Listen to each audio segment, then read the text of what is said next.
अब बढ़िया आगे। हाँ जी, तो बात कर रहे थे हम लोग इम्पोर्टेंट गवर्नर जनरल्स या वॉइसरॉयस इन इंडिया हैं। इम्पोर्टेंट गवर्नर जनरल्स या वॉइसरॉय जो भी मुग़ल साम्राज्य था, मुग़ल एम्पायर था, मुग़ल एम्पायर को इन्होंने क्या करा था, ट्रेड के नाम पे आके भारत के अंदर रहना स्टार्ट किया ब्रिटिशर्स ने, और ट्रेड के बाद में क्या करा, अपने वहाँ पे गवर्नर्स अपॉइंट करना स्टार्ट कर दिए। और गवर्नर्स को अपॉइंट करने का मतलब क्या हो गया, ये धीरे धीरे भारत की सत्ता को अपने कंट्रोल में लेने की कोशिश कर रहे थे, इसलिए इन्होंने गवर्नर्स को अपॉइंट करना शुरू किया। देखो दो चीज़ें हैं, एक जगह लिखा हुआ है गवर्नर्स, ठीक है, एक जगह लिखा हुआ है वॉइसरॉयस। इन दोनों में फ़र्क क्या हुआ था, इन दोनों में फ़र्क ये था कि आप लोग को दोनों पढ़ने को मिलेंगे, दोनों एक ही चीज़ें हैं, है ना। गवर्नर्स वो होते थे जब ईस्ट इंडिया कंपनी इनको अपॉइंट किया करती थी। जब ईस्ट इंडिया कंपनी इनको अपॉइंट कर रही है तो कंपनी क्या कर रही है, अपने ट्रेड पर्पस से रिलेटेड क्या कर रही है, इन चीज़ों को अपॉइंट कर रही है, तो ये गवर्नर्स कहलाते थे। वॉइसरॉय क्या होते थे, जब डायरेक्ट रूल किसके हाथ में आ गया था, जब डायरेक्ट रूल किसके हाथ में आ गया था, ब्रिटिशर्स के हाथ में आ गया था, ठीक है, ब्रिटिशर्स के हाथ में आ गया था। तो ब्रिटिशर्स ने क्या करा, वो लंदन से बैठ के जब अपॉइंट करा करते थे, अपने वॉइसरॉयस को भेजा करते थे, तो जब डायरेक्ट रूल इन ब्रिटिशर्स के हाथ में आ गया, ईस्ट इंडिया कंपनी को वहाँ से ख़त्म कर दिया गया, तब वो कहलाए वायसरॉय। तो गवर्नर जनरल्स और वायसरॉयस में कभी कंफ्यूज मत होना, ये दोनों की अलग अलग पोस्ट है। चलिए, ये तो हमें बताया ही था, बहुत सारे गवर्नर जनरल्स हैं, वाइसरॉयस हैं, बहुत लंबी लिस्ट है हमारे सामने, हमको पूरी लिस्ट के ऊपर नहीं जाना है, हमको बहुत इंपॉर्टेंट वाले देख के पढ़ने हैं। तो चलिए, पहला हमने बात की थी रॉबर्ट क्लाइव की। रॉबर्ट क्लाइव के बारे में मैंने बताया था आपको कि इसको मास्टर्स ऑफ कॉन्स्पिरेसी बोला जाता था। Master of conspiracy, masters of conspiracy कहे इसलिए इसको बोला जाता था क्योंकि यही एक पहला गवर्नर था, और पहला गवर्नर ही था जिसने क्या करा था, भारत के अंदर, इंडिया के अंदर आके भारत की टेरिटरीज़ को कैप्चर करना शुरू किया, जिसके दिमाग में ये कहीं ना कहीं चीज़ आई थी कि भारत के ऊपर हम रूल कर सकते हैं, इंडिया के ऊपर हम रूल कर सकते हैं। तो इंडिया को रूल करने के लिए इसी ने कहीं ना कहीं स्टार्ट किया था, ठीक है। तो इसके स्टार्ट करने में सबसे पहली चीज़ हम लोग ने यहाँ पे ये देखी थी, बैटल ऑफ प्लासी, जिसको हम लोग पढ़ चुके हैं 1757। किस किस के बीच में हुआ था बैटल ऑफ प्लासी, जल्दी से बताओ एक बार।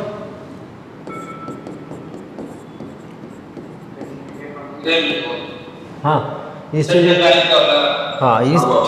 East India Company versus Sirajuddaula. Sirajuddaula था इसके अगेंस्ट में, ठीक है। सिराजुद्दौला के ऊपर ब्लैक होल ट्रेजेडी की कॉन्स्पिरेसी का आरोप लगा के इन्होंने क्या करा था, उसके ऊपर ये बैटल ऑफ प्लासी का स्टार्ट किया था। चलिए, सेकंड वाला हम लोग ने देखा था ये कंट्रोल ओवर मैसूर। मैसूर पे कंट्रोल किसके टाइम पे किया था, मतलब कौन था उस टाइम पे जिसने कंट्रोल किया था मैसूर को, हैदर अली, याद है ना, ठीक है। 1761 में बढ़िया डायनेस्टी थी, बढ़िया डायनेस्टी को हटा के इन्होंने कंट्रोल अपने हाथ में ले लिया था। 1765 इलाहाबाद ट्रीटी किसका रिजल्ट है, कौन से बैटल का रिजल्ट है, battle of Buxar. Battle of Buxar का रिजल्ट है इलाहाबाद ट्रीटी। और इलाहाबाद ट्रीटी के अंदर मैंने आपको एक चीज़ बताई थी, डुअल गवर्नमेंट आई थी यहाँ पे, ठीक है। डुअल गवर्नमेंट का मतलब क्या था, एक तरफ तो हमने एडमिनिस्ट्रेशन निज़ामत की बात की थी, एक तरफ हमने रिवेन्यू की बात की थी, ठीक है, जिसको हम लोग दीवानी भी कहते हैं। तो ये डुअल गवर्नमेंट कहलाई थी हमारी, ठीक है। 1767 में क्या हुआ था, पहला एंग्लो मैसूर वॉर हुआ था, और इस एंग्लो मैसूर वॉर के अंदर कौन विक्ट्री किसको प्राप्त हुई थी, यहाँ पे कौन जीता था, हैदर अली जीता था, ठीक है, हैदर अली जीता था। चलिए, आपको रॉबर्ट क्लाइव के बारे में सारी चीज़ें लगभग पता है। उसके बाद में लॉर्ड वॉरेन हेस्टिंग्स, ठीक है, लॉर्ड वॉरेन हेस्टिंग जो थे गवर्नर बन के आए भारत के अंदर, और गवर्नर बनने के बाद में इन्होंने क्या करा, इनका पीरियड बोला जाता है कि इनका पीरियड ट्रायल का पीरियड था। ट्रायल का मतलब किसी नई चीज़ के अंदर जब कोई बंदा एंटर करता है तो एंटर करने के बाद बहुत सारे एक्सपेरिमेंट्स करता है, तो वो एक्सपेरिमेंट का इनका पीरियड था। इन्होंने बहुत सारे एक्सपेरिमेंट्स किए। जैसे सबसे बड़ा एक्सपेरिमेंट इनको पता था कि भारत की रिसोर्सेज अगर रिच हैं तो भारत के रिसोर्सेज वहाँ के लैंड सेटलमेंट या एग्रीकल्चर की वजह से रिच है। तो एग्रीकल्चर को अगर हमको अपने हाथ में लेना है तो उसके लिए हमको वहाँ की लैंड को कैप्चर करना पड़ेगा। वो लैंड जो अभी तक पीजेंट्स या फार्मर्स अपने पास रखे, उस पर खेती करके या फील्ड वगैरह पे वर्क करके जो भी खाना पीना अपना उसी से चलाते थे, इन्होंने क्या करा, उसके ऊपर नज़र डाली, और उसके ऊपर नज़र डाल के इन्होंने क्या करा, लैंड सेटलमेंट सिस्टम को अपने हाथ में लेने की कोशिश करी। उसकी पहली कोशिश थी ये क्विंक्यूनल सिस्टम। इसको क्विंक्यूनल सिस्टम या इजारेदारी सिस्टम भी कहा जाता है। 1772 में पहली बार इन्होंने क्या करा, ये क्विंक्यूनल सिस्टम या इजारेदारी सिस्टम। ये देख के कंफ्यूज मत होना कि 1772 में आ रहा है और ये तो 1773 में आए थे। 1772 से पहले भी ये भारत के अंदर थे, लेकिन एज अ गवर्नर नहीं थे, ऑफिसर थे। ठीक है, ऑफिसर की रैंक पे ये भारत के अंदर रह रहे थे, तो इन्हीं के दिमाग में कहीं ये चीज़ आई थी, इसलिए इन्होंने क्विंक्यूनल सिस्टम को 1772 में ही लागू कर दिया था। ठीक है, तो क्विंक्यूनल सिस्टम का मतलब होता है ये एक तरीके से 5 ईयर सिस्टम होता है। ठीक है, क्विंक्यूनल का मतलब क्या है, एक तरीके से 5 ईयर सिस्टम है। 5 ईयर सिस्टम के अंदर क्या किया गया कि जो लैंड होती है, ठीक है, जो आपने एग्रीकल्चरल फील्ड्स वगैरह देखी होंगी जो पीजेंट्स के या फार्मर्स के पास में रहती हैं, तो इन्होंने क्या करा, वो एग्रीकल्चरल फील्ड वगैरह उठा के क्या करा, वो हैंड ओवर कर दी किसके, ज़मींदार्स होते थे, लैंडलॉर्ड्स होते थे उस समय। ठीक है, ज़मींदार्स भी कहते हैं इनको हम लोग, और क्या कहते हैं, लैंडलॉर्ड्स भी कहते हैं। तो ये लैंडलॉर्ड्स के हाथ में इन्होंने क्या करा, ज़मीन को दे दिया, और ज़मीन को देने के बाद में इन्होंने बोला कि इसके ऊपर जितने टैक्सेस होंगे वो टैक्सेस का कलेक्शन हम आपसे लेंगे। ठीक है, वो टैक्सेस का कलेक्शन हम आपसे लेंगे, और अगर आप हमको टैक्सेस का कलेक्शन नहीं दे पाए तो फिर हम आपको हटा के दूसरे लैंडलॉर्ड को या दूसरे ज़मींदार को ज़मीन दे देंगे। और वो ज़मींदार टैक्स का कलेक्शन किससे करेंगे, वो जो फार्मर उसके ऊपर वर्क कर रहा है फील्ड के ऊपर, उससे करेंगे। तो ये 5 ईयर का सिस्टम इन्होंने चालू किया। अब 5 ईयर के सिस्टम में टैक्स कलेक्शन था, पहली बार सिस्टम हुआ तो ये सिस्टम क्या हुआ, फेल हो गया। ठीक है, पहला सिस्टम था, पहला एक्सपेरिमेंट था, तो पहला एक्सपेरिमेंट फेल हो गया। फेल होने के बाद इन्होंने क्या करा, दूसरा सिस्टम को कहीं ना कहीं अप्लाई करने की कोशिश करी। दूसरा था 1777 में ईयरली बिडिंग सिस्टम। 5 ईयर का प्लान लेके चल रहे थे, अभी तक कितने पे आ गए, 1 ईयर पे आ गए। तो 1 ईयर ईयरली बिडिंग सिस्टम का मतलब होता है बोली लगाना। बोली लगाने का मतलब कि ये लैंड किसी की है, लैंड की बोली लग रही है। ठीक है, बोली लग के जो ज़मींदार उस लैंड को अपने अंदर में ले लेता था, वो ज़मीन के ऊपर उसका मालिकाना हक कहीं ना कहीं हो जाता था, और उसके ऊपर टैक्सेस कलेक्शन का राइट उसको मिल जाया करता था। अब वो वहाँ पर टैक्स कलेक्ट कर सकता था। ये सिर्फ 1 साल के लिए होता था, अगले साल फिर से बोली लगा करती थी, फिर से लैंड क्या होते थे, इसी तरीके से कैप्चर किए जाते थे। तो ये ईयरली बिडिंग सिस्टम जब चालू हुआ, तो ईयरली बिडिंग सिस्टम में चालू करने पे भी क्या हुआ, ये फार्मर्स का एक्सप्लॉयटेशन था इनडायरेक्टली। ठीक है सॉरी, डायरेक्टली इनडायरेक्टली आप किसी भी तरीके से कह सकते हो, लेकिन ये फार्मर्स का एक्सप्लॉयटेशन था। जो लैंड के ओनर अभी तक हुआ करते थे, उनको इन्होंने क्या करा, उनको इन्होंने पीजेंट से टीनेंट्स बना दिया था। ठीक है, पीजेंट से टीनेंट्स बनाने का मतलब कि वो ज़मीन के ऊपर जिनका भी अधिकार हुआ करता था, राइट हुआ करता था, वो राइट किसी और को चला गया। अब वो वहाँ पे एज अ लेबरर काम कर रहे हैं। ठीक है, लेबर की तरह वहाँ पे काम किया करते थे। तो ये ईयरली बिडिंग सिस्टम के अंदर हुआ, तो ये ईयरली बिडिंग सिस्टम भी यहाँ पे फेल हो गया। अब ये फेल क्यों होता चला जा रहा था, ब्रिटिशर्स ने तो सोचा था कि हर साल क्या होगा, इन्होंने एक एवरेज लगाया। इन्होंने एवरेज लगाया कि भाई 1 साल के अंदर इतनी इतनी फसल आएगी और इतनी इतनी क्रॉप के ऊपर हमको इतना इतना बेनिफिट होगा। इन्होंने एक एवरेज लगाया। अब इनको ये बात नहीं पता थी कि भारत के अंदर जो मानसून है ना, भारत के अंदर मानसून है, मानसून तो हम लोग पढ़ते आए हैं।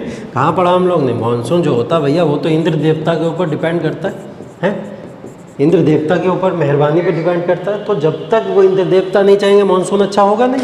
तो ये क्या हुआ, इस चीज़ को ये लोग समझ नहीं पाए कि भाई मानसून तो क्या है कि भारत के अंदर बड़ा मिला जुला रहता है, जैसा हम कैलकुलेट करके आए हैं वैसा मानसून नहीं रहता। तो इस टाइम में मानसून इनके फेवर में नहीं रहा, जिसकी वजह से ये दोनों के दोनों सिस्टम फेल होते चले गए, जिसमें ये ब्रिटिशर्स कहीं ना कहीं इस लैंड सेटलमेंट सिस्टम में यहाँ पे फेल हो गए। किसके टाइम में, वारेन हेस्टिंग। खैर, हमारा लिए मुद्दे की बात यही थी बस। उसके बाद हम लोग देखेंगे 1773 का रेगुलेटिंग एक्ट आया था। रेगुलेटिंग एक्ट का मतलब कि how to regulate the laws and regulations in India. ठीक है, इंडिया के अंदर लॉज और रेगुलेशन को किस तरीके से रेगुलेट करने, उसको लेके इन्होंने क्या करा, एक रेगुलेटिंग एक्ट बनाया। कहाँ, ब्रिटिश पार्लियामेंट के अंदर बैठ के। भारत के अंदर तो पार्लियामेंट थी नहीं, तो इन्होंने क्या करा, एक रेगुलेटिंग एक्ट बनाया। अब जब रेगुलेटिंग एक्ट बनाया इन्होंने, तो इन्होंने बोला कि क्या होगा, एक 4 मेंबर्स की कमेटी बना लेते हैं। ठीक है, क्या करेंगे, 4 मेंबर्स की एक कमेटी बना लेते हैं, और प्लस क्या करेंगे, उसको गवर्नर जो होगा उसको उसका हेड बना देंगे। गवर्नर कौन होगा, गवर्नर को उसका हेड बना देंगे। तो ये काउंसिल डिसाइड करेगी कि क्या लॉज और रेगुलेशंस होने चाहिए यहाँ पे जो अप्लाई होंगे। तो रेगुलेटिंग एक्ट के अंदर ये चीज़ की गई कि इस तरीके से इसको करा गया। और दूसरा काम क्या किया गया, जो अभी डुअल गवर्नमेंट की बात हम लोग ने की थी, डुअल गवर्नमेंट जो इलाहाबाद ट्रीटी के अंदर लगाई गई थी, लेके आए थे ये लोग। तो इस डुअल गवर्नमेंट को यहाँ पे क्या करा जाता है, ख़त्म कर दिया जाता है रेगुलेटिंग एक्ट के अंदर। ख़त्म क्यों किया जाता है, क्योंकि डुअल गवर्नमेंट की अब कोई ज़रूरत नहीं थी, इन्होंने डायरेक्ट कंट्रोल को अपने हाथ में ले लिया था। जब डायरेक्ट कंट्रोल हमारे हाथ में आ गया तो काहे के लिए हम रेवेन्यू कलेक्शन का राइट नवाबों या मुगलों के हाथ में दें, और काहे के लिए हम एडमिनिस्ट्रेशन का कंट्रोल उनके हाथ में दें। तो सारा कंट्रोल ही अपने हाथ में रखेंगे, इसलिए डुअल गवर्नमेंट की कोई नीड नहीं है। तो रेगुलेटिंग एक्ट के अंदर दो प्रोविजंस आपको याद रखना है। एक तो काउंसिल के साइज़ का बनाई गई है काउंसिल, उसका साइज़ कितना था 4+1, गवर्नर उसका हेड हुआ करता था। ये हो गया रेगुलेटिंग एक्ट के अंदर। एक चीज़ और याद रखनी है, ये जो वॉरेन हेस्टिंग है, वॉरेन हेस्टिंग को क्या करा गया 1773 के रेगुलेटिंग एक्ट के अंदर, इनको क्या करा गया, गवर्नर जनरल बना दिया गया। अभी तक ये जो सिर्फ गवर्नर हुआ करता था उसको क्या बना दिया गया, गवर्नर जनरल। ठीक है, गवर्नर जनरल बना दिया गया। इसको मैं थोड़ा इस तरीके से समझाऊंगा आपको। देखिए क्या है, ये भारत था, ठीक है, ठीक, ये भारत था। भारत के अंदर क्या हुआ, 3 रीजन थे, 2 और ये 3, ठीक। ये था हमारा मद्रास का रीजन, ये था हमारा बॉम्बे का रीजन, और ये था हमारा कैलकाटा का रीजन। ये 3 रीजन थे हमारे पास में, बॉम्बे, मद्रास और कैलकाटा। इन 3 जगह पे 3 अलग अलग गवर्नर अपॉइंट हुआ करते थे। तीनों पर अलग अलग गवर्नर अपॉइंट हुआ करते थे। इसको भी गवर्नर कहते थे, इसको भी गवर्नर कहते थे, और इसको भी गवर्नर कहते थे। अब 1773 के जो 1773 का रेगुलेटिंग एक्ट है उसमें क्या बोला गया, ये जो कैलकाटा में जो गवर्नर बैठा हुआ है, मतलब जो वॉरेन हेस्टिंग थे कैलकाटा के अंदर बैठे हुए थे, तो इनको क्या करा जाएगा, गवर्नर जनरल बना दिया जाएगा। और ये वाला गवर्नर और ये वाले गवर्नर क्या होंगे, इसके अंडर आ जाएंगे, गवर्नर जनरल के अंडर। मतलब कैलकाटा, बॉम्बे और मद्रास, ये तीनों रीजन का कौन हेड हो जाएगा, वो कैलकाटा का गवर्नर हो जाएगा। तो अभी उसको क्या नाम दे दिया गया, गवर्नर जनरल। क्लियर है। तो इसके थ्रू 1773 के रेगुलेटिंग एक्ट के थ्रू 3 चीज़ें हुई, 3 क्लॉज हुए। एक तो 4+1 काउंसिल का साइज, डुअल गवर्नमेंट को एंड करना, और वॉरेन हेस्टिंग को पहला गवर्नर जनरल ऑफ बंगाल या कैलकाटा बना दिया गया। क्लियर है। 1780 आपको फैक्ट याद रखना है ये वाला, कि फर्स्ट न्यूज़पेपर इस टाइम पे क्या हुआ था, आया था। फर्स्ट न्यूज़पेपर भारत के अंदर जो पब्लिश हुआ है उसका क्या नाम था, बंगाल गजट। ठीक है, बंगाल गजट पहला न्यूज़पेपर था जो भारत के अंदर पब्लिश हुआ। और इसके राइटर या जो बोला जाता है, जिन्होंने इसको न्यूज़पेपर को लेके आए थे भारत के अंदर, उनका नाम क्या था, जेम्स ऑगस्टस हिकी। ठीक है, जेम्स ऑगस्टस हिकी। ये क्वेश्चन आपसे डायरेक्ट पूछ लेता है एग्जाम के अंदर कि पहला न्यूज़पेपर इंडिया के अंदर पब्लिश होने वाला कौन सा था, बंगाल गजट। कभी कभी नाम भी पूछ लेता, नाम क्या है, जेम्स ऑगस्टस हिकी। चलिए 1781 की तरफ बढ़ते हैं। तो 1781 के अंदर इन्होंने इंडिया के अंदर क्या करा, एक कैलकाटा मदरसा, कैलकाटा के अंदर एक मदरसा को ओपन करा। ठीक है, मदरसा का मतलब ये होता है कि जहाँ पे इस्लामिक लॉ, ठीक, इस्लामिक लॉ के बारे में पढ़ाया जाए या शरीयत की नॉलेज दी जाए। इस्लामिक लॉ किस पे चलता है, शरीयत के बेसिस पे चलता है। तो इस्लामिक लॉ या शरीयत की नॉलेज को प्रोवाइड करने के लिए इन्होंने क्या करा, वहाँ पे एक मदरसा या कैलकाटा के अंदर एक मदरसा को ओपन करा। अब ये भारतीयों या इंडियंस के लिए ओपन नहीं कर रहे हैं, इंडियंस को एजुकेट करने के लिए नहीं कर रहे हैं। ये इंडिया के अंदर नए नए आए हुए हैं, इन लोगों को इंडियन कल्चर को समझना है, तो ये इंडियन कल्चर को समझने के लिए खुद के लिए इस्टेब्लिश कर रहे हैं। तो इन्होंने कैलकाटा मदरसा को खुद इस्टेब्लिश किया था कि वो इस्लामिक लॉ और शरीयत के बारे में जानना चाहते थे। इसीलिए इन्होंने क्या करा था, संस्कृत यूनिवर्सिटी को भी इस्टेब्लिश किया 1782 के अंदर। संस्कृत यूनिवर्सिटी को इस्टेब्लिश करने का मतलब था कि ये उस लैंग्वेज को और उस कल्चर को जान सके जो कि कहीं ना कहीं इंडिया का पास्ट रहा था। ठीक है, तो ये सब सीखने के लिए ये क्या कर रहे थे, इस टाइप के इंस्टीट्यूशंस को डेवलप कर रहे थे। ठीक है, जैसे इन्होंने क्या करा, फिर 1784 के अंदर Asiatic Society of Bengal, Asiatic Society of Bengal by William Jones, नाम याद रखना है हमको, विलियम जोन्स के द्वारा बनाई गई थी। अब एशियाटिक सोसाइटी ऑफ बंगाल के अंदर क्या हुआ कि 2 तरीके की चीज़ें इसके अंदर प्रमोट की गई। एक थी ओरिएंटल स्टडी और एक थी इंडोलॉजी। ओरिएंटल स्टडी का मतलब होता है स्टडी ऑफ ईस्ट। ठीक, क्या मतलब होता है, स्टडी ऑफ ईस्ट। अगर हम लोग ब्रिटेन की तरफ से देखें, ब्रिटेन की जगह पे खड़े हों, तो हम लोग ईस्टर्न रीजन में आते हैं, है ना।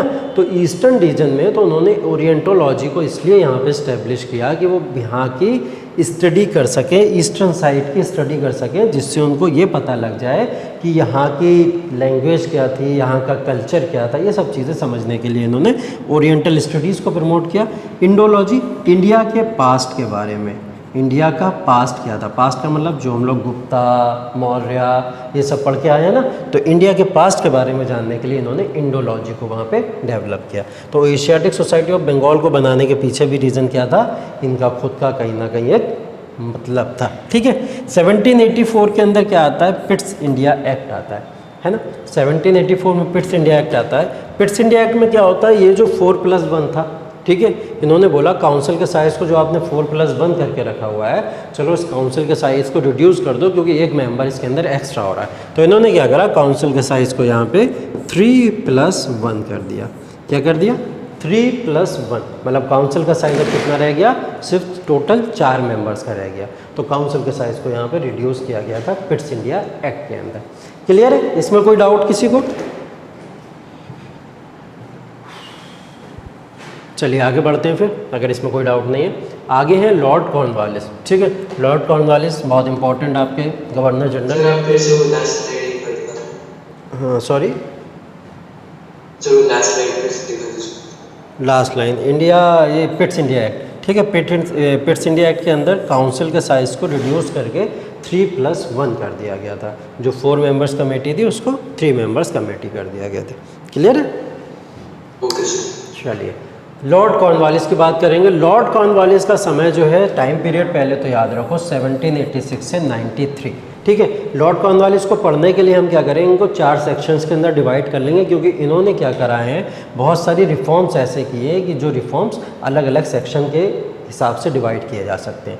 जैसे पहला था इनका रिवेन्यू रिफॉर्म्स। ठीक है, रिवेन्यू का मतलब जितना भी पैसे से रिलेटेड, फाइनेंस से रिलेटेड चीज़ें होती हैं, तो यहाँ पे कहीं ना कहीं टैक्सेस वाली बात आएगी, है ना। तो टैक्सेस को कलेक्ट करने के लिए इनके पास में रिवेन्यू रिफॉर्म से रिलेटेड सबसे बड़ी चीज़ क्या थी, एग्रीकल्चर। जो लैंड सेटलमेंट की बात हम लोग कर रहे थे, तो वो लैंड सेटलमेंट को इन्होंने क्या नाम दिया, नया परमानेंट सेटलमेंट। इजारेदारी सेटलमेंट कौन किया था, अभी पीछे गवर्नर पढ़ा हम लोगों ने, वॉरेन हेस्टिंग। ठीक है, और अगर परमानेंट सेटलमेंट पूछ ले तो कौन है वो, लॉर्ड कॉर्नवालिस। अब ये परमानेंट सेटलमेंट क्या था, परमानेंट सेटलमेंट का टाइम देख लो, देखो 1792 से 93 इसका टाइम पीरियड था।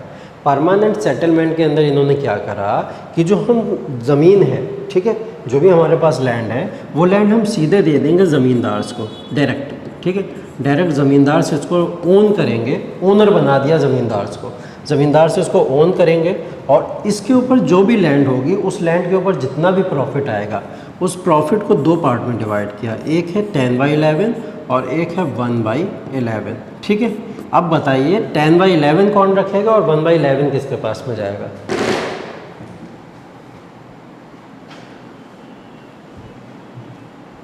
ज़्यादा कौन सा है?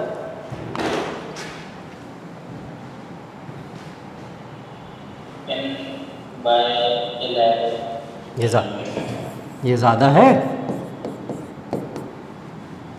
10/11 ज़्यादा है ना, ऑब्वियस बात है, 10 पोर्शन के अंदर उसको मिल रहा है। ठीक है, 1/11 कम है हमारा। ठीक है, तो ये जो कम है, ये वाला किसके पास में जाएगा, ये ज़मींदार के पास में जाएगा। उन्होंने बोला 1/11 आप रख लो और 10/11 किसको दे दो, वो दे दो आप ईस्ट इंडिया कंपनी को। ठीक है, किसको दे दो, वो ईस्ट इंडिया कंपनी को। तो ईस्ट इंडिया कंपनी 10/11 रखी। ईस्ट इंडिया कंपनी का मतलब यहाँ पे जो हम लोग ब्रिटिशर्स की बात कर रहे हैं पूरी पूरी, क्योंकि कंट्रोल अभी ईस्ट इंडिया कंपनी के पास में ही है। 1813 के चार्टर एक्ट तक इन्हीं के पास में रहेगा। तो 10/11 हम रखेंगे, 1/11 ज़मींदार से रखेंगे। और इस 1/11 के अंदर क्या होगा, इस 1/11 के अंदर फार्मर्स भी हैं। अभी फार्मर्स को कहाँ मिला है, फार्मर्स को कुछ नहीं मिला है। टैक्सेस को आप कलेक्ट करके पूरा का पूरा क्या करोगे, इन दोनों पोर्शन में डिवाइड कर लोगे। फार्मर्स जो उपज करेंगे उसका कुछ परसेंटेज सिर्फ उनको खाने पीने भरेगी, क्या है, खाना पूर्ति कर दी जाएगी। बाकी सारा का सारा टैक्स कलेक्शन ये लोग अपने पास में रखेंगे। ये हुआ परमानेंट सेटलमेंट के अंदर। अब परमानेंट सेटलमेंट के अंदर जब लैंड को ओन करना ज़मींदार ने शुरू कर दिया, तो ज़मींदार क्या करेंगे, बीच में टैक्स की चोरी भी कर सकते, टैक्स भी चुरा सकते हैं। हो सकता है 10/11 पूरा ना दें, पे ना करें। तो इन्होंने क्या करा, उसके लिए सनसेट लॉ बनाया। सनसेट लॉ का मतलब ज़मींदार को कभी भी हटाया जा सकता है, उनकी लैंड से बेदखल किया जा सकता है जब ये लोग चाहें। तो ये था सनसेट लॉ। उसके बाद देखो जुडिशियल रिफॉर्म्स थे। ठीक है, जुडिशियल रिफॉर्म, जुडिशरी से रिलेटेड जो भी रिफॉर्म्स हुए, उसके अंदर क्या करा, 4 दीवानी कोर्ट्स, 4 दीवानी कोर्ट्स यहाँ पे बनाए गए। दीवानी का मतलब यहाँ पे रिवेन्यू से ही है। ठीक है, किससे है, रिवेन्यू से ही है। तो 4 दीवानी कोर्ट्स यहाँ पे बनाए गए, उनके लोकेशन देख लो क्या क्या है, कैलकाटा, ढाका, पटना और मुर्शिदाबाद। कैलकाटा, ढाका, पटना और मुर्शिदाबाद, इन 4 लोकेशन के ऊपर 4 कोर्ट्स बने, है ना। जैसे आज के टाइम में डिस्ट्रिक्ट कोर्ट्स होते हैं, हाई कोर्ट्स होते हैं, इस तरीके के कोर्ट्स तब भी बने। अब ये 4 कोर्ट्स वहाँ पे बनाए गए। इसके अलावा 4 सर्किट कोर्ट्स भी बनाए गए। ये सर्किट कोर्ट्स क्या थे, मोबाइल थे, मोबाइल टाइप के, मतलब मूवेबल थे, ठीक है। मूवेबल, एक प्लेस से दूसरे प्लेस पर ट्रांसफ़र हो सकते थे। मतलब अगर कोई केस हज़रतगंज के थाने का है तो वो हज़रतगंज के थाने के अंदर कोर्ट उठ के आ जाएगा, लेकिन अगर वो केस गोमती नगर के थाने का है तो वो कोर्ट को लेके कहाँ चले जाएंगे, गोमती नगर चले जाएंगे। तो ये मूवेबल कोर्ट्स थे, एक प्लेस से दूसरी जगह जा सकते थे, जहाँ प्रॉब्लम होगी वहीं पे ये कोर्ट जाएंगे। तो यहाँ पे 4 सर्किट कोर्ट्स थे। ये आया विटनेस लॉ। तीसरा क्या था जुडिशियल रिफॉर्म में, विटनेस लॉ। विटनेस लॉ को सभी के लिए बराबर कर दिया गया, सेम कर दिया गया, इक्वल फॉर ऑल कर दिया गया। इससे पहले क्या होता था, विटनेस लॉ का मतलब अगर आप लोग समझो कि आज के टाइम में क्या होता है, कोई गवाही देने जाता है किसी की, ठीक है, कोर्ट्स वगैरह में पेश किया जाता है। जब किसी को कोई मुजरिम होता है तो उसकी कोई गवाही भी देने जाता है, तो उसकी गवाही देने के लिए पहले क्या था, उसमें भी कहीं ना कहीं ऊंच नीच देखी जाती थी। ऊंच नीच का मतलब ये होता था कि यहाँ पे जो हायर कास्ट के लोग होते थे, ठीक है, हायर कास्ट या फिर मेल, ठीक है, फीमेल अलाउ नहीं थी, लोअर कास्ट के लोग अलाउ नहीं थे। विटनेस लॉ सिर्फ उन्हीं के लिए था जो हायर कास्ट और मेल। अगर ये लोग अपनी विटनेस देते हैं जाके, गवाही देते हैं जाके, तो सिर्फ इन्हीं की मानी जाएगी, वरना किसी की नहीं मानी जाएगी। तो ये विटनेस लॉ को इन्होंने चेंज किया। इन्होंने बोला विटनेस लॉ सभी के लिए बराबर होना चाहिए, चाहे वो caste, religion, region, sect, colour कुछ भी हो, वो सब के लिए एक जैसा होना चाहिए। तो विटनेस लॉ को इक्वल कर दिया इन्होंने, ठीक। पुलिस रिफॉर्म्स, पुलिस रिफॉर्म्स में मुग़ल एडमिनिस्ट्रेशन जो था, तो मुग़ल एडमिनिस्ट्रेशन के समय में ऐसा नहीं था पुलिस नहीं हुआ करती थी। पुलिस एडमिनिस्ट्रेशन उस समय में क्या था, एक क्या करते थे, गांव वगैरह है, गांव वगैरह के अंदर कोतवाल की रैंक दे दी जाती थी। कोतवाल वो होते थे जो जैसे गांव के चौधरी वौधरी नहीं होते आज के टाइम में, जिनको सरपंच वगैरह कहा जाता है, तो एक सरपंच वगैरह को बना दिया जाता था, उसको कोतवाल बोल दिया जाता था कि आपके ऊपर जिम्मेदारी है पूरे एडमिनिस्ट्रेशन की, यहाँ के गांव के, और इस एडमिनिस्ट्रेशन की सारी आप इंफॉर्मेशन मुग़ल एम्पायर तक पहुँचाओगे। तो ये था कोतवाल उस टाइम पे होता था। लेकिन इन्होंने इसको रिफॉर्म किया, और रिफॉर्म करने के बाद इन्होंने क्या करा, वहाँ पे दरोगा की पोस्ट देना, अपॉइंट करना शुरू कर दिया।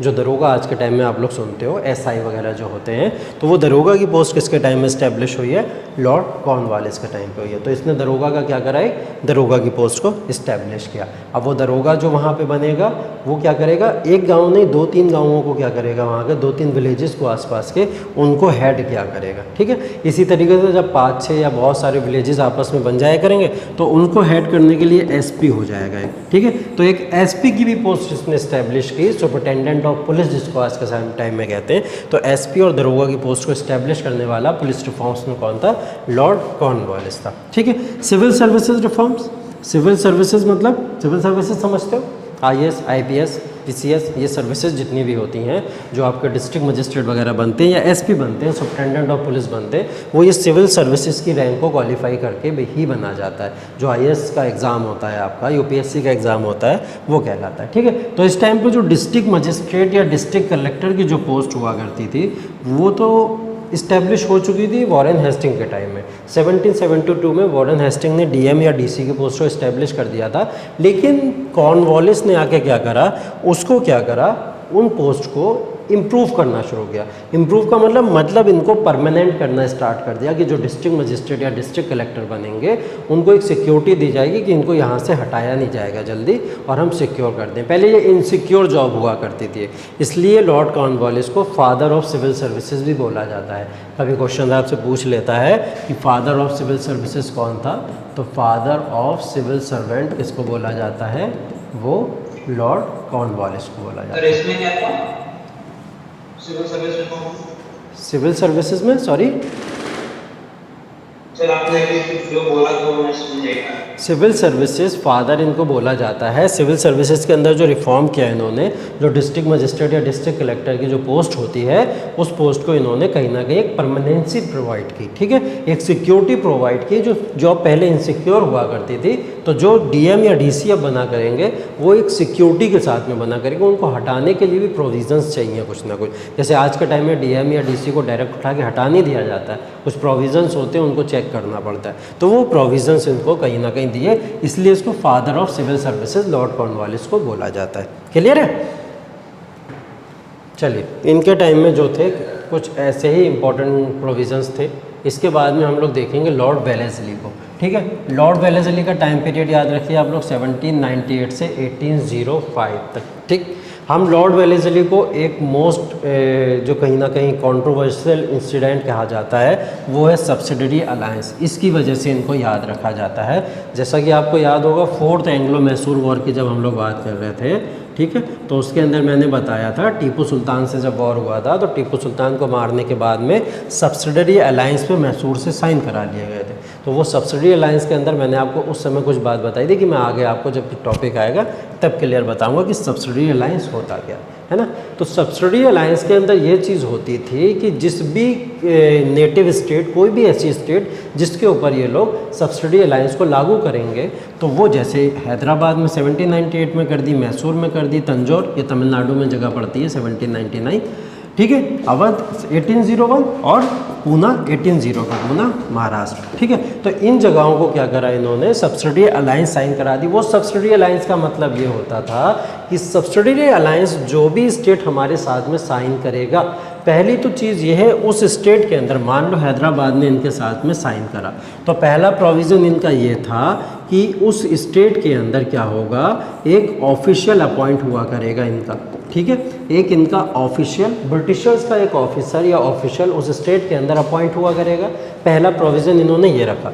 दूसरा प्रोविज़न ये रखा इन्होंने, कोई भी फॉरेनर को आप अपॉइंट नहीं करोगे।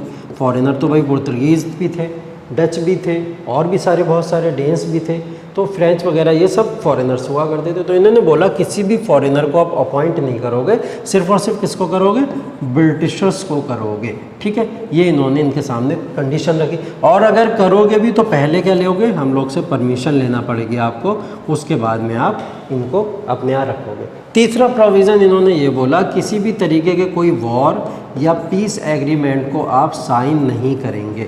वॉर या पीस एग्रीमेंट को आप किसी दूसरे स्टेट के साथ में साइन नहीं करेंगे जब तक ये सारी बातें आप हमसे नहीं पूछ लेते, मतलब हमसे परमिशन नहीं ले लेते। तीसरा क्लॉज। चौथा क्लॉज इनका ये था कि आपके जो भी इंटरनल मैटर्स हैं, ठीक है, इंटरनल मैटर्स के अंदर हम लोग किसी भी तरीके का कोई हस्तक्षेप नहीं करेंगे।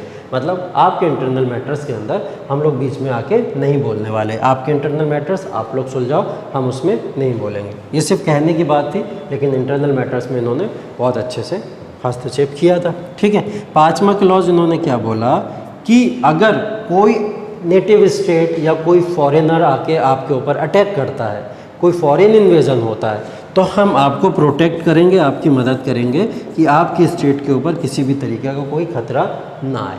वो स्टेट जो सब्सिडरी अलायंस साइन करेगी वो इन 5 क्लॉजेस को मानेगी, है ना। तो ये 5 क्लॉजेस को मानने वाली जो स्टार्टिंग में सब्सिडरी अलायंस साइन करने वाली स्टेट हुई, कौन कौन सी थी, हैदराबाद, मैसूर, तंजौर, अवध और पूना। आपसे पूछ लेता है सबसे पहली स्टेट कौन सी थी जिसने सब्सिडरी अलायंस को साइन किया, वो स्टेट थी हमारी हैदराबाद 1798 के अंदर, है ना। सब्सिडरी अलायंस के क्लॉजेज आप लोग को समझ आ गए होंगे। वो ये है कि अपना कोई भी एक ऑफिशियल आपको अपॉइंट करके रखना पड़ेगा। दूसरा यह था किसी फॉरेनर को परमिशन नहीं होगी कि वो वहाँ पे आके ऑफिसर बने या ऑफिशियल रैंक प्राप्त करे, जब तक की परमिशन ब्रिटिशर्स नहीं दे देते। तीसरा, कोई भी वॉर या पीस एग्रीमेंट किसी भी दूसरे स्टेट के साथ में साइन नहीं करेंगे जब तक ब्रिटिशर्स परमिशन नहीं दे देते। चौथा, किसी भी इंटरनल मैटर्स में ब्रिटिशर्स बीच में नहीं बोलेंगे किसी भी तरीके के, वो आपके अपने पर्सनल मैटर्स है, आप लोग खुद सुलझाएं। चौथा है कि हम लोग प्रोटेक्ट करेंगे अगर कोई दूसरी स्टेट आपके ऊपर अटैक कर देती है। तो ये 5 क्लॉज थे सब्सिडरी अलायंस के अंदर। ये यस सर 2019 में जब हैदराबाद सब्सिडरी अलायंस पहला डेट साइन किया था, सर उस समय रूलर कौन था हैदराबाद का? उस समय हैदराबाद का रूलर कौन था? देखो, सब्सिडरी अलायंस को साइन करते टाइम हैदराबाद के ऊपर निज़ाम, ठीक है, निज़ाम जो थे वो यहाँ पर रूल किया करते थे हैदराबाद के ऊपर। ठीक है, तो जो निज़ाम्स हुआ करते थे, निज़ाम्स ने यहाँ पे साइन किया था। यहाँ पे क्या हुआ था कि निज़ाम से रूल क्या हुआ था, ट्रांसफ़र हो रहा है। ठीक है, जब रूल ट्रांसफ़र होता है किसी एक पावर से दूसरी पावर तक, तो वहाँ पे क्या होते हैं, 2 से 3 रूलर रहते हैं, ठीक है, क्योंकि हैदराबाद डायरेक्ट कंट्रोल में आ चुका था किनके, इन लोगों के, ईस्ट इंडिया कंपनी के, ठीक। तो ईस्ट इंडिया कंपनी के जब ये कंट्रोल में आ गया था, तो इस समय में एक तो थे चांद खान, ठीक है, एक पर्सन थे दोस्त खान, ठीक है। ये हैदराबाद के निज़ाम हुआ करते थे, और ये हैदराबाद को जब चलाया करते तो कहीं ना कहीं वो कहते हैं ना, एक तरीके से पार्टनरशिप टाइप की होती है। तो पार्टनरशिप के टाइम पे इनके और नाम भी हैं, इतिहास में और नामों से भी इनको जाना जाता है। तो ये कुछ ऐसे उस टाइम पे रूलर थे जिन्होंने पावर को ट्रांसफ़र करने में मदद की। हैदराबाद बहुत ज़्यादा कहीं ना कहीं लॉयल बन गया था ब्रिटिशर्स को लेकर, जिसने बाद में मदद भी की थी मैसूर को हराने के लिए, ठीक है। तो ये नाम को याद रखो। ये सब पूछा नहीं जाता है आपसे कि कौन था उस टाइम पे हैदराबाद में रूलर, कौन था मैसूर में रूलर, कौन था तंजौर में, कौन था अवध में, कौन था। बस इतना पूछता है आपसे सब्सिडरी अलायंस को साइन करने वाला कौन था। आई थिंक आपको आपके क्वेश्चन का आंसर मिल गया होगा, ठीक है। चलिए नेक्स्ट है 1800 के अंदर फोर्ट विलियम कॉलेज, ठीक है। फोर्ट विलियम कॉलेज 1800 के अंदर जब इस्टेब्लिश होता है, तो फोर्ट विलियम कॉलेज के इस्टेब्लिश होते समय यहाँ पे क्या करा जाता है, इसका मकसद था, एम था ट्रांसलेशन डिपार्टमेंट को बनाना। मैं इससे पहले भी आपको बता रहा था, जो ब्रिटिशर्स यहाँ पे जितने भी इंस्टीट्यूट को डेवलप कर रहे हैं, वो इंस्टीट्यूट को डेवलप करने के पीछे उनका मकसद क्या होता था, भारत के कल्चर को या भारत की लैंग्वेजेस को या भारत की जितनी भी चीज़ें उनको कितनी अच्छी तरीके से हम ग्रैब कर सकें, सीख सकें। तो वो कल्चर को कहीं ना कहीं सीखना चाह रहे थे, इसलिए इन्होंने क्या करा, फोर्ट विलियम कॉलेज को कलकत्ता के अंदर इस्टेब्लिश किया। अब यहाँ पे इन्होंने ट्रांसलेशन डिपार्टमेंट बनाया। कैसे? 2 ट्रांसलेशन डिपार्टमेंट बनाए यहाँ पे, ठीक। 2 ट्रांसलेशन डिपार्टमेंट। एक इन्होंने बोला कि जो संस्कृत लैंग्वेज है, टिपिकल संस्कृत लैंग्वेज है, उसको ये ब्रिटिशर्स नहीं समझ पाते थे, उसको इन्होंने बोला सिंपल हिंदी लैंग्वेज के अंदर उसको ट्रांसलेट करो, ठीक है, सिंपल हिंदी लैंग्वेज के अंदर ट्रांसलेट करो। और इस ट्रांसलेट करने के लिए इन्होंने एक ऑफिसर को अपॉइंट किया या एक प्रोफेसर को अपॉइंट किया, उनका नाम था लल्लू लाल जी। ये नाम याद रखना है आप लोग को, ठीक है। वो चांद खां दोस्त खां याद नहीं रखना, ये याद रखना है आपको, लल्लू लाल जी। ये संस्कृत को हिंदी में क्या करेंगे, आपको ट्रांसलेट कराएंगे। और किसको कराएंगे? जो ब्रिटिशर्स हैं उनको सिखा रहे हैं ये लोग, इंडियंस को नहीं सिखा रहे हैं। दूसरी चीज़, टिपिकल पर्शियन लैंग्वेज जो होती थी उसको सिंपल उर्दू लैंग्वेज के अंदर ट्रांसलेट करना है। मुग़ल के अंदर, दरबार के अंदर पर्शियन तो चला करती थी, तो पर्शियन उस टाइम पे बोले जाने वाली बहुत नॉर्मल लैंग्वेज हुआ करती थी। आज के समय से तो देखोगे संस्कृत और पर्शियन दोनों कहीं ना कहीं गायब हो चुकी हैं, लेकिन उस समय में ये बहुत पॉपुलर लैंग्वेजेस हुआ करती थी। तो इन्होंने क्या करा, पर्शियन लैंग्वेज को सिंपल उर्दू लैंग्वेज के अंदर ट्रांसफ़र करना शुरू किया। ये अंग्रेज़ों का ही दिया हुआ था कि आज के टाइम में हिंदी और उर्दू देखो बहुत नॉर्मल लैंग्वेजेस की तरह बोली जाती है, लेकिन कहीं ना कहीं हम लोग संस्कृत और पर्शियन जैसे लिटरेचर को भुला चुके हैं, ठीक है। तो इसको तो लल्लू लाल जी थे, और यहाँ पे थे मीर अमन, क्या नाम है, मीर अमन डेहलवी, ठीक है। मीर अमन डेहलवी थे जिन्होंने क्या करा, पर्शियन लैंग्वेज को उर्दू के अंदर ट्रांसलेट किया। संस्कृत को हिंदी के अंदर ट्रांसलेट करने वाले लल्लू लाल जी, और पर्शियन को उर्दू के अंदर ट्रांसलेट करने वाले मीर अमन डेहलवी। ये 2 पर्सन ने क्या करा, ये जो बनी थी हमारी एशियाटिक सोसाइटी, ये जो फोर्ट विलियम कॉलेज बना था हमारा, फोर्ट विलियम कॉलेज के अंदर ट्रांसलेशन डिपार्टमेंट को संभाला। ये 2 पर्सन थे। उसके बाद देखिए ये है Asiatic Society of Bombay. Bombay की जो एशियाटिक सोसाइटी बनी थी, इसके अंदर नाम याद रखना है आपको, जेम्स मैकिन्टोश, ठीक है। जेम्स मैकिन्टोश का नाम याद रखना है, Asiatic Society of Bombay. Asiatic Society of Bombay बनाने के पीछे भी मकसद यही था कि वहाँ की जितनी भी कल्चरल लैंग्वेजेस या जितनी भी स्क्रिप्ट हैं उनको किस तरीके से सीखा जाए। तो वो सीखने के लिए इन्होंने एशियाटिक सोसाइटी ऑफ बॉम्बे बनाया, ठीक है। उसके बाद देखिए लॉर्ड हेस्टिंग्स, लॉर्ड हेस्टिंग को याद रखना। ये देखिए कुछ बीच बीच में आपके जो है ना, ये डेट जो है ना 1805 के बाद में क्या आ जा रही है, 1813। तो बीच के इंपॉर्टेंट जो गवर्नर्स हैं आपके, वो इतने इंपॉर्टेंट नहीं है आप लोग के लिए, इवन इम्पॉर्टेंट ही नहीं है उनके समय की जितनी भी घटनाएं हुई हैं। तो जो इंसिडेंट्स इन लोगों के समय हुए हैं वही आपके एग्जाम पॉइंट ऑफ व्यू से भी इम्पॉर्टेंट है, और वही इंसिडेंट्स आपसे पूछे भी जाएंगे। तो इसलिए उन्हीं की बात हम लोग यहाँ पे कर रहे हैं, वरना अगर सबकी बात करना शुरू कर दिया तब तो हम लोग हिस्ट्री ही पढ़ते रह जाएंगे, बहुत समय लग जाएगा, ठीक है। तो 1813 से लेकर 1823, 1813 से 23 तक क्या हुआ, लॉर्ड हेस्टिंग का ये टाइम पीरियड है। लॉर्ड हेस्टिंग के टाइम पीरियड में सबसे इंपॉर्टेंट जो है वो है 1813 का चार्टर एक्ट। 1813 चार्टर एक्ट, जब ये 1813 का चार्टर एक्ट आया तो इस चार्टर एक्ट के अंदर कुछ प्रोविजंस किए गए, ठीक है। उन प्रोविजंस को एक बार देख लो यहाँ पे ध्यान से, वो क्या प्रोविजंस थे जो इस समय पे किए गए। पहला प्रोविजन इसके अंदर ये था 1813 के अंदर, ये इन्होंने बोला कि जो ईस्ट इंडिया कंपनी है, ईस्ट इंडिया कंपनी जिस तरीके से भारत के अंदर अपने ट्रेड को और ट्रेड के साथ साथ में पावर को क्या करती जा रही थी, पूरे इंडिया के ऊपर कंट्रोल लेती चली जा रही थी, उस कंट्रोल से जो ब्रिटिश पार्लियामेंट थी या ब्रिटिशर्स थे या वहाँ के जो किंग और क्वीन थे वो डर गए, ठीक है। उनको लगा ईस्ट इंडिया कंपनी कैप्चर कर लेगी फिर इंडिया को, और वो कंपनी ट्रेड करके कहीं ना कहीं वो ब्रिटिशर्स को भी धोखा दे सकती है। तो इन्होंने क्या करा कि ईस्ट इंडिया कंपनी के कंट्रोल करना शुरू किया। ईस्ट इंडिया कंपनी से जो कंट्रोल पूरे इंडिया के ऊपर इन्होंने दे के रखा था, वो कंट्रोल को वापस लेने की कोशिश करी। वो वापस कैसे लिया कि इन्होंने मोनोपोली जो ईस्ट इंडिया कंपनी को 1600 में मिली थी 15 सालों के लिए, वो मोनोपोली को एंड कर दिया, ठीक है। कि अब ईस्ट इंडिया कंपनी इकलौती ऐसी कंपनी नहीं होगी जो ईस्टर्न साइड में ट्रेड करेगी, अब ऐसी और भी कंपनीज वहाँ पे जा सकती हैं जो वहाँ पे ट्रेड कर सके, ठीक है। लेकिन यहाँ दो चीज़ों को छोड़ के मोनोपोली को अभी ख़त्म किया गया है, एक था टी ट्रेड और एक है ट्रेड विद चाइना। मतलब टी का ट्रेड कर सकते हैं ये भी, और चाइना के साथ में भी ट्रेड कर सकते हैं। इन दो चीज़ों में अभी ट्रेड का मोनोपोली इन्हीं के पास में थी, ये मोनोपोली को अपने पास में रखें सिर्फ और सिर्फ टी ट्रेड में और ट्रेड विद चाइना में। बाकी हर चीज़ से मोनोपोली को ख़त्म कर दिया गया, क्योंकि यहाँ पे इनका प्रॉफिट अच्छा हो रहा है ईस्ट इंडिया कंपनी को लेके, और कोई कंपनी वहाँ पे आके शायद इतनी अच्छे से नहीं संभाल पाती, इसलिए इन्होंने इसकी मोनोपोली को छोड़ दिया होगा, बाकी सारी मोनोपोली को ख़त्म कर दिया। दूसरा इन्होंने क्या बोला कि जो एजुकेशन है इंडिया के अंदर, जो भी एजुकेशन प्रोवाइड की जाएगी, अब उस एजुकेशन के ऊपर 1 लाख पर एनम, 1 लाख रुपए सालाना, 1 लाख रुपए सालाना 1 लाख पर एनम खर्चा किया जाएगा। किसके द्वारा? ब्रिटिशर्स के द्वारा। इंडियन एजुकेशन के ऊपर ब्रिटिशर्स क्या करेंगे, 1 लाख पर एनम का एक्सपेंडिचर किया करेंगे। ये किसके अंदर है? 1813 एक्ट के अंदर ये सारे प्रोविजंस आपके आए। क्लियर है? ये प्रोविजंस को याद रखेंगे हम लोग। उसके बाद में 1814 से 16 एंग्लो नेपाल वॉर, ठीक है, ये बात हो चुकी है हम लोग की, जिसके अंदर हम लोग ने ट्रीटी ऑफ संगोली की भी बात की थी, ठीक है। ट्रीटी ऑफ संगोली हुई थी इसके अंदर साइन, कब? 1816 के अंदर, ठीक है।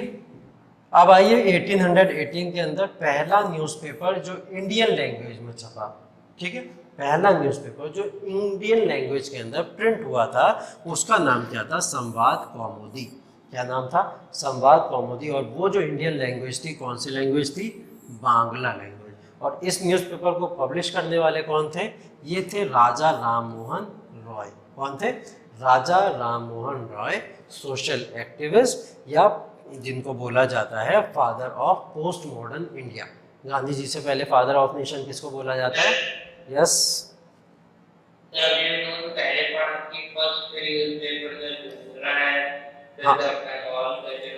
हाँ, बंगाल गजट जो हमने पढ़ा था वो पहला न्यूज़पेपर प्रिंट हुआ था, लेकिन उसमें हमने लैंग्वेज नहीं बोली थी। इसमें मैंने बोला पहला न्यूज़पेपर इंडियन लैंग्वेज में जो प्रिंट हुआ है, वो इंडियन लैंग्वेज में नहीं था बेटा, वो इंग्लिश में था, ब्रिटिशर्स ने प्रिंट कराया था, ठीक है। जेम्स ऑक्सटस हिकी याद है, उसने प्रिंट कराया था उसको, तो वो इंग्लिश में था। ये कौन करा रहा है? राजा राममोहन राय करा रहे हैं, तो ये इंडियन लैंग्वेज में करा रहे हैं। कौन सी लैंग्वेज में? बांग्ला में। तो पहला इंडियन न्यूज़पेपर जो इंडियन लैंग्वेज में था वो था कौन सा? संवाद कौमुदी। यस, और एक वो हाँ मिरातुल अखबार था, वो मिरातुल अखबार था, हाँ मिरातुल अखबार था। वो भी जो था एक तरीके से इन्हीं की मैगजीन्स कही जाती हैं, ठीक है, मैगजीन न्यूज़पेपर प्रिंट हुआ करते थे उस समय, ठीक है। वो भी अभी आगे आएंगे, जैसे जैसे इंसिडेंट्स बढ़ते चले जाएंगे वो सारी चीज़ें आती जाएंगी। अभी जिसके टाइम पीरियड में जो हो रहा है अभी सिर्फ उतना याद रखो, कंफ्यूज हो जाओगे वरना, ठीक। तो 1818 के अंदर क्या हुआ? संवाद कौमुदी बांग्ला के अंदर पहला न्यूज़पेपर इंडियन लैंग्वेज के अंदर पब्लिश हुआ राजा राममोहन रॉय के द्वारा। 1820 अब क्या है? एक और लैंड सेटलमेंट सिस्टम आ रहा है जिसको रैयतवाड़ी सिस्टम कहते हैं। क्या बोलते हैं?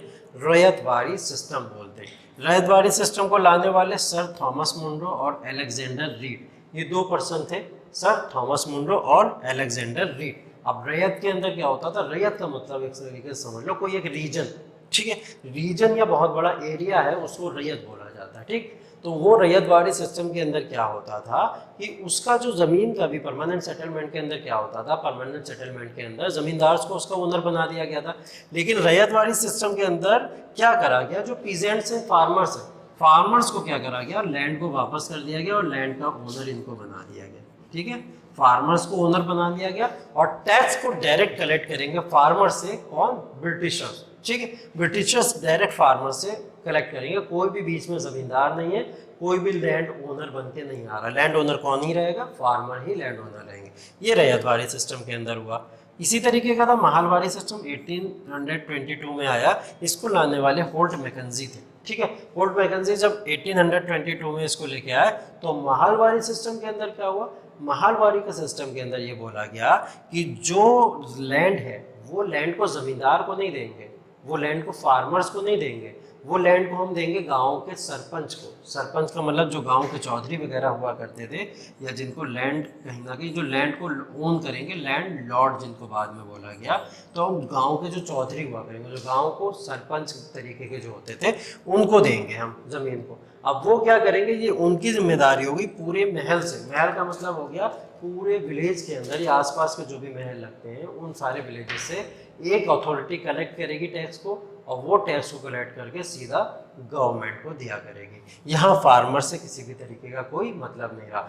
लेकिन यहाँ और परमानेंट सेटलमेंट में डिफरेंस इतना था कि यहाँ से फार्मर से राइट नहीं लिया गया है, ज़मीन फार्मर्स ही की रहेगी, ओनर फार्मर्स ही रहेंगे। ये महल सिर्फ और सिर्फ जो बनाए गए हैं वो सिर्फ टैक्स कलेक्ट किया करेंगे। परमानेंट सेटलमेंट में तो इन्होंने क्या करा था, उसको कैप्चर कर लिया था। ठीक है, एक बार ये वाला से देख लेना, इसके अंदर आप लोगों को क्लियर हो जाएगा इस चीज़ से कि कौन से रीजन के अंदर कहाँ कहाँ पे परमानेंट सेटलमेंट था, कहाँ कहाँ रैयतवाड़ी थी और कहाँ कहाँ महालवाड़ी थी। ठीक है, और उसके बाद में टैक्स कलेक्ट यहाँ पे कौन कर रहा है। ठीक है, जैसे यहाँ पे जमींदार करते थे, ठीक है, यहाँ पे कंपनी डायरेक्टली करती थी, किससे, फार्मर से करती थी। अभी हम लोग ने बात करी रैयतवाड़ी में। यहाँ पे विलेज हेडमैन जैसे सरपंच वगैरह जो हम लोग बात कर रहे हैं, है ना।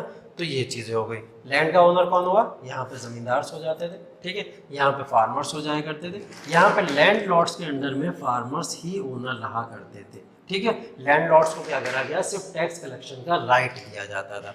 ठीक, प्रॉब्लम्स ही इनसे बहुत सारी, लेकिन प्रॉब्लम्स को हम लोग को यहाँ पे डिस्कस नहीं करना है। एक बार आप लोग बस देख लेना कि क्या क्या प्रॉब्लम्स थी, वो आपको यहाँ मिल जाएगा। ठीक है, इसके बाद में लॉर्ड विलियम बेंटिंग।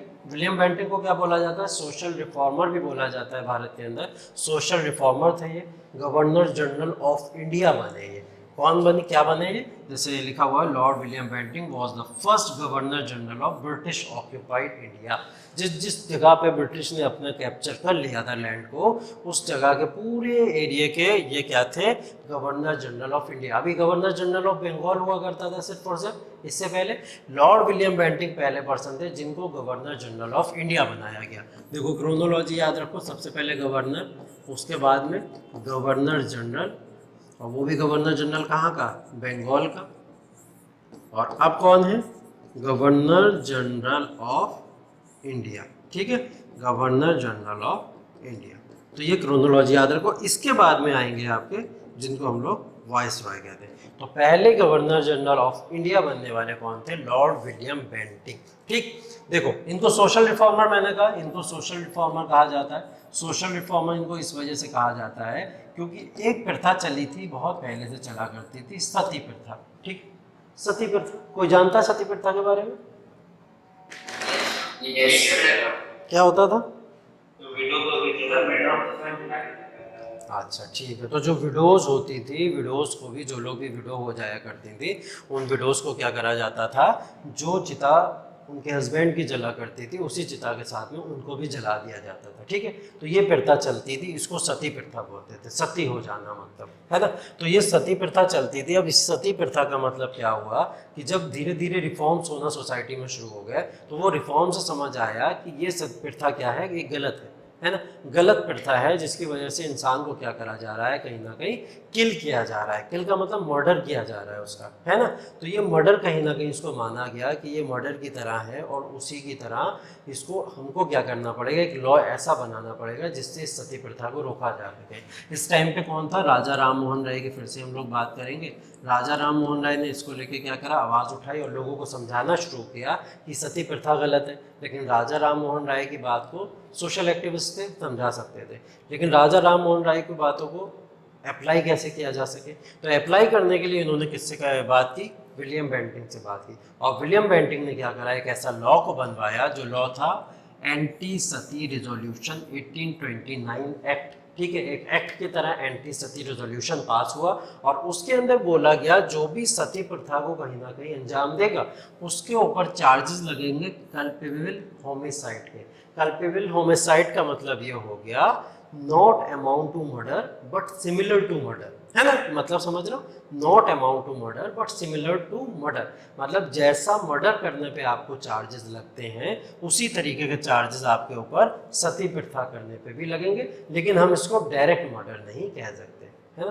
क्या होता है जब मर्डर करता है कोई इंसान और जब किलिंग करता है इंसान, तो दोनों में डिफरेंस होता है ना, मर्डर और किलिंग में डिफरेंस होता है। एक तो ये होता है कि प्लान करके किया जाता है कि पहले से ही रात में रामपुरी चाकू को खरीद के रख लिया, सुबह में मिलेगा तो मार देंगे उसको उठा के, है ना, तो ये मर्डर होता है प्लानिंग करके जिसको किया जाता है। किलिंग क्या होती है, अनप्लान्ड होती है, ये अपने प्रोटेक्शन में भी कर सकता है इंसान, सामने अनफॉर्चुनेटली किसी भी कोई भी सर्कमस्टेंसेस ऐसी क्रिएट हो गई कि वो चाहता तो नहीं था मारना लेकिन मर गया, तो वो किलिंग होती है। तो इसको बोला गया यह है कल्पेबल होमिसाइड, है ना, एक तरीके से मर्डर की तरह है लेकिन इसको मर्डर नहीं माना जाएगा। तो इसके अंदर जो चार्जेस लगेंगे वो आपके उसी तरीके से लगेंगे जो कल्पेबल होमिसाइड को फॉलो करता होगा, ठीक है। मर्डर नहीं माना गया लेकिन मर्डर की तरह एक एक्ट को इसको बनाएगा, जो भी पनिशमेंट मिलेगी आपको ऐसे मिलेंगे। नेक्स्ट है 1833 का सेंट हेलेना एक्ट। ये 1833 का जो सेंट हेलेना एक्ट है इसी को 1833 का चार्टर एक्ट भी बोले जाते हैं, ठीक है। जैसे चार्टर एक्ट अभी हम लोग ने 1813 में पढ़ा था, वैसे चार्टर एक्ट है 1833 में भी, ऐसी एक चार्टर एक्ट है 1853 में भी, है ना। तो ये चार्टर एक्ट भी इसको बोला जाता है। तो 1833 सेंट हेलेना एक्ट भी बोलते हैं और चार्टर एक्ट भी, दोनों नाम से आपसे पूछ सकता है। तो ये 1833 के एक्ट के अंदर क्या हुआ था, अब 1833 का एक्ट जो आपका आया था उसके अंदर कुछ चीज़ें हम लोग याद कर लेते हैं, ठीक है। वो चीज़ें हमको क्या याद रखनी है, वो चीज़ें हमको अभी प्रोविजंस देख लेते हैं कौन कौन से प्रोविजंस इनके समय में आए होंगे। जैसे पहला प्रोविजन याद होगा आपको 1833 के एक्ट के अंदर क्या है, 1813 एक्ट में अंदर क्या करा था, टी ट्रेड को इन्होंने क्या करा था, ख़त्म नहीं किया था और ट्रेड विद चाइना को भी ख़त्म नहीं किया था। तो इस बार इन्होंने क्या किया कि टी ट्रेड की भी मोनोपोली और ट्रेड विद चाइना की भी मोनोपोली, ये सारी की सारी मोनोपोली ईस्ट इंडिया कंपनी के पास से ख़त्म कर दी। किसके पास से, ईस्ट इंडिया कंपनी के पास। अब ईस्ट इंडिया कंपनी के पास में किसी भी तरीके की कोई मोनोपोली नहीं बची है, अब कंट्रोल सीधा सीधा ब्रिटिशर्स ने अपने हाथ में ले लिया। तो ईस्ट इंडिया कंपनी की मोनोपोली को यहाँ ख़त्म किया गया, कंट्रोल को अपने हाथ में ले लिया गया। अभी तक एजुकेशन में कितने रुपया मिलता था, 1 लाख रुपए पर एनम, यहाँ पे बोल दिया गया कि 10 लाख रुपीज़ पर एनम हम आपको प्रोवाइड करेंगे। किसके लिए, एजुकेशन के लिए, एजुकेशन की बात हो रही थी, ठीक है। तीसरी चीज़ क्या बोली गई, तीसरी चीज़ ये बोली गई कि ये जो गवर्नर जनरल ऑफ बंगाल हैं इन गवर्नर जनरल ऑफ क्या बना दिया जाए, गवर्नर जनरल ऑफ इंडिया बना दिया जाए। तो इनको गवर्नर जनरल ऑफ इंडिया बना दिया गया। चौथा इन्होंने क्या करा, एक थे लॉर्ड मैकॉले, क्या नाम है उनका, लॉर्ड मैकॉले, ठीक है। लॉर्ड मैकॉले को लॉ मिनिस्टर बना दिया गया। पहली बार भारत के अंदर कोई लॉ मिनिस्टर बना, तो कानून मंत्री जिसको बोलते हैं लॉ मिनिस्टर, जो लॉज को कहीं ना कहीं रेगुलेट करेगा, तो लॉर्ड मैकॉले को पहला भारत के अंदर लॉ मिनिस्टर बनाया गया।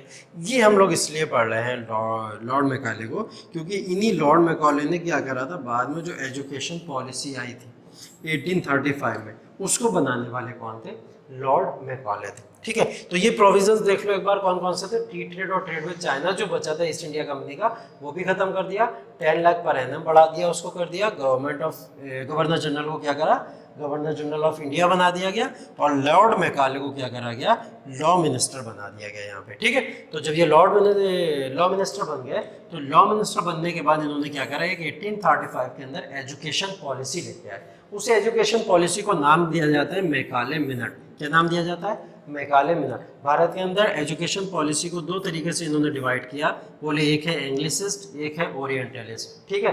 एंग्लिसिस्ट मतलब इंग्लिश मॉडल ऑफ एजुकेशन, क्या मतलब है, English model of education. Anglicist से तो हमको सीधा समझ आ गया कौन सा मॉडल है, इंग्लिश मॉडल ऑफ एजुकेशन। लेकिन ये जो ओरिएंटलिस्ट है, इस ओरिएंटलिस्ट का मतलब है Hindi model of education. Hindi model of education का मतलब इंडियन मॉडल ऑफ एजुकेशन की बात कर रहे हैं, ठीक है, इंडियन मॉडल ऑफ एजुकेशन। एक तो हो गया अंग्रेजों का मॉडल एजुकेशन का कि हम लोग क्या करेंगे, इंग्लिश मीडियम में ही चलाएंगे, चाहे प्राइमरी एजुकेशन हो, चाहे सेकेंडरी एजुकेशन हो, चाहे हायर एजुकेशन हो, वो सारा का सारा क्या होगा, इंग्लिश मॉडल में ही चलेगा। दूसरा इन्होंने बोला एक इंडियन मॉडल ऑफ एजुकेशन जो भारत के अंदर पहले से चलता था। इंडियन मॉडल ऑफ एजुकेशन दो तरीके से डिवाइड किया हुआ था। एक था आपका हिंदू मॉडल ऑफ एजुकेशन, एक था हिंदू मॉडल ऑफ एजुकेशन और एक था इस्लामिक मॉडल ऑफ एजुकेशन, ठीक। अब ये हिंदू मॉडल ऑफ एजुकेशन और इस्लामिक मॉडल ऑफ एजुकेशन आप लोग बहुत अच्छे से जानते हो। एक होती थी पहले पाठशाला और एक होते थे गुरुकुल। डिफरेंस पता है किसी को पाठशाला और गुरुकुल में?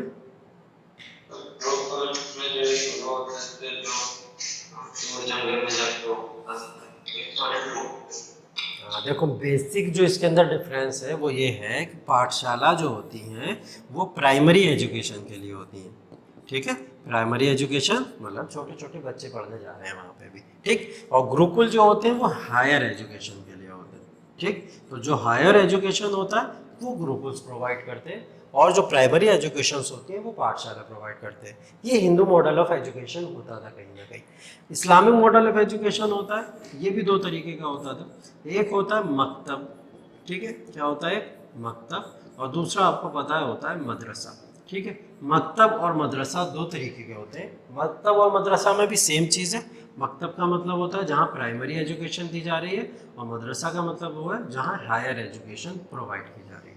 हाँ, तो इन्होंने बोला कि इस वाले इंडियन मॉडल ऑफ एजुकेशन में प्रॉब्लम है। प्रॉब्लम ये है कि पाठशाला हो चाहे गुरुकुल हो, यहाँ पे अपर कास्ट और मेल को ही एंट्री दी जाती है। फीमेल्स या लोअर कास्ट के लोग गुरुकुल के अंदर या पाठशाला के अंदर स्टडी नहीं कर सकते। ये इंडियन मॉडल में हिंदू मॉडल ऑफ एजुकेशन के रूल्स थे, सिद्धांत थे उस समय। तो इन्होंने एक कमी ये गिनाई।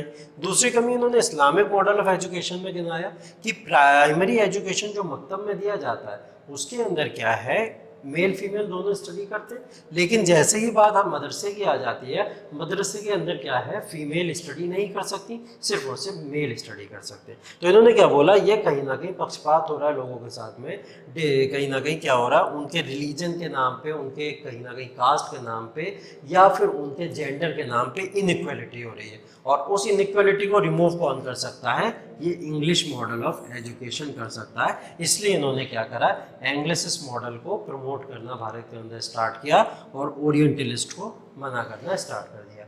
ये था इस मॉडल ऑफ एजुकेशन को भारत के अंदर लाने का मतलब। क्लियर है? चलिए, ये होगा विलियम बेंटिंग। विलियम बेंटिंग के बाद में जो हम लोग बात करेंगे, लॉर्ड मेटकाफ थे एक आपके, कुछ ज़्यादा याद नहीं रखना है। अच्छा, टाइम हो गया, 2 मिनट रुक जाए, इसको कंप्लीट कर देते हैं बस। हाँ, तो लॉर्ड मेटकाफ थे आपके। लॉर्ड मेटकाफ ने 1835 के अंदर क्या करा था, लिबरेटर ऑफ प्रेस कहा जाता है इनको। सिर्फ इनका ये याद रखना क्योंकि इन्होंने प्रेस एक्ट लेके आए थे। इन्होंने फ्रीडम दी थी प्रेस को कि मीडिया जो है या जो भी आपकी मीडिया है वो मीडिया क्या कर सकती है, फ्रीली कुछ भी लिख सकती है, गवर्नमेंट के अगेंस्ट में नहीं लेकिन और चीज़ों में लिख सकती है। तो liberator of press. Lord Auckland को क्या बोला गया, इन्होंने 1838 के अंदर क्या करा था, एक लैंड होल्डर सोसाइटी इनके टाइम पे डेवलप हुई थी जिसका क्रेडिट द्वारकानाथ टैगोर को जाता है। पूछ लेता लैंड होल्डर सोसाइटी को लाने वाला कौन था, तो वो द्वारकानाथ टैगोर थे। लॉर्ड एलनबरो को नाम याद रखना है आपको। लॉर्ड एलनबरो 1842 से 44 स्लेवरी को एंड करा था। स्लेवरी मतलब जो भी गुलाम प्रथा चला करती थी उस समय, उस गुलाम प्रथा को इन्होंने या स्लेवरी को एंड किया था। ये बस इन तीनों से रिलेटेड एक एक फैक्ट आपको याद रखना है, ठीक है। तो 1842 से 44 तक हम लोग यहाँ तक पहुँच गए।